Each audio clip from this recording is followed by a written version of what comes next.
અમરેલી જિલ્લાના સાવરકુંડલા તાલુકાના કરજાળા ગામે આ 300 વર્ષ પૌરાણિક મંદિર જગ્યા આવેલી છે। આ ઐતિહાસિક અને પૌરાણિક જગ્યા દાન બાપુની આવેલી છે। મારું નામ નેમિશ દિનકરાય ઠાકર, અમારું ગામ કરજાળા, તાલુકો સાવરકુંડલા, જિલ્લો અમરેલી। કરજાળામાં દાન બાપુની જગ્યા એટલે કે જીલુ બાપુ અત્યારે સંભાળે છે, એના મહંત જીલુ બાપુ છે। 300-350 વર્ષ પુરાણિક ઐતિહાસિક આ જગ્યા છે। આ જગ્યાનો વાત કરો ને તો કોઈની કલ્પના બહારની વાત છે।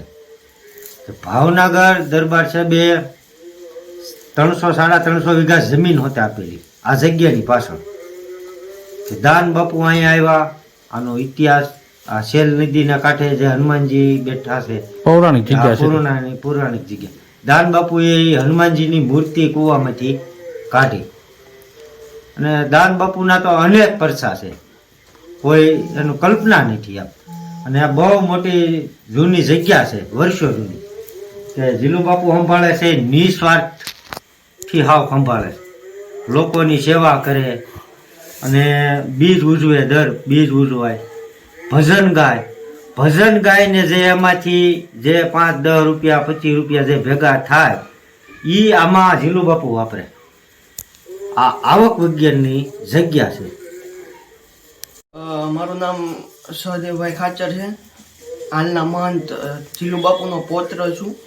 અને દાન મહારાજની જગ્યા કરજાળા જે ખૂબ જૂની અને એમ કહેવાય કે જેના પુરાવા છે, અહીંયા દાણમાં દાદાનું મંદિર છે તે પણ ખૂબ પૌરાણિક છે અને સ્વયંભૂ છે। અને જે બાપુ એ પ્રગટ થયું હતું અને એ બાપુના સમયમાં જ, અને એની હાલ પણ એટલી આસ્થાનું કેન્દ્ર છે કે ગમે એવી ઉધરસ કે શરદી થઈ હોય અને મટતી ના હોય, અને એને ગાંઠિયા કે ડાળિયા ધરવાથી હાલમાં પણ સારું થાય છે। અને મહારાજે કઈ પારખ્યા? હા, એ વસ્તુ એવી છે જેમાં અહીંયા જ્યારે દાન બાપુ અહીંયા હાલ કરજાળામાં હતા ત્યારે વજયસિંહ બાપુ પાસે એવી વાત ગઈ કે કોઈ સંત છે અને ખૂબ શ્રદ્ધાળુ અને બધા એને બહુ માને। ત્યારે રાજાનો સ્વભાવ કે એમણે પારખું લેવાનો વિચાર કર્યો, ત્યારે એમણે એક આબેહૂબ શ્રીફળ બનાવ્યું લુહાર પાસે, અને એને એમ થયું કે આમાં જો ટોપડું અને પાણી નીકળે તો હું એમને સાચા સંત માનું, પરંતુ એમાં તો કેવી રીતે પાણી ને ટોપડું નીકળે। ત્યારે તે સિપાહીઓ 2 ઘોડસવારો લઈને કરજાળા મોકલ્યા અને બાપુને પાસે શ્રીફળ રાખ્યું કે બાપુ અહીંયા વધેરવાનું કીધું, પણ બાપુને મનમાં સંકલ્પ થયો જો અહીંયા વધેરીશ ને તો એને એમ થાય કે અહીંયા બદલીને વધેર્યું છે। પછી બાપુએ એમ કીધું કે આને તમે જ્યારે દરબાર ભરાય ને કચેરી ભરાય ત્યારે તમે આને તમારા કચેરીમાં વધેરજો, અને હવા શેર ટોપરું અને પાણી નીકળે તો માનજો કે દાન બાપુ છે। અને જ્યારે કચેરી ભરાણી અને ત્યારે એ વધેર્યું અને એમાંથી હવા શેર ટોપરું ને પાણી નીકળ્યું હતું।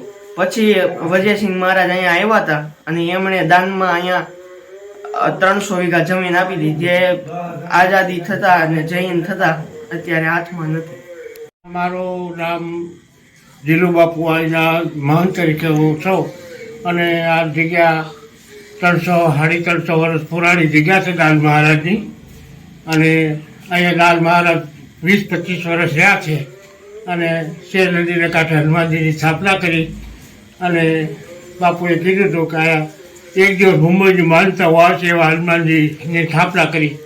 પછી આ બાપુ ઘણું રહ્યા, અને પછી અહીંયા હરિહર સલાહ શરૂ કર્યું, અને અત્યારે પણ હું હરિહર આપું છું, હાલાગીરે ટુકડો આપું છું, પક્ષીઓને છણ નાખું છું, અને બસ પછી નહીં હાલે।